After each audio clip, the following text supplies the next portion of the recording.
जिंतूर येथील कृषी उत्पन्न बाजार समितीच्या आवारात असलेल्या हौदात सकाळच्या सुमारास एका अनोळखी व्यक्तीचा मृतदेह आढळून आल्याने शहरात खळबळ उडाली आहे. सकाळी सुमारे 8च्या सुमारास काही नागरिकांनी बाजार समितीच्या हौदात एक व्यक्ती पाण्यात बुडाल्याचं पाहिले.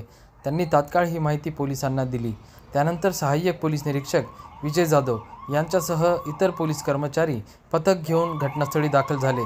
सामाजिक कार्यकर्ते नागेश आकात तसेच स्थानिक नागरिकांच्या मदतीने या व्यक्तीचे मृतदेह बाहेर काढण्यात आले. घटनास्थळी पंचनामा करून मृतदेह ग्रामीण रुग्णालयात हलविण्यात आला. तेथे वैद्यकीय अधिकारी डॉक्टर शेख अफरोज यांनी तपासणी करत व्यक्तीला मृत घोषित केले आहे.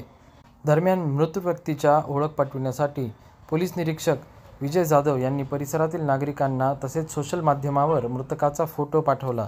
त्यावरून मिळालेल्या माहितीनुसार मृतकाचे नाव राजू किशन धामणे, राहणार रमाईनगर बोरी असे असल्याचं समोर आले. त्यांच्या पत्नी, 2 मुले आणि 1 मुलगी असा परिवार आहे. तो चर्मकार व्यवसाय करीत असून कामानिमित्त नेहमी बाहेर राहत असल्याची माहिती देखील भेटली आहे. या प्रकरणी पुढील तपास पोलीस करत आहेत.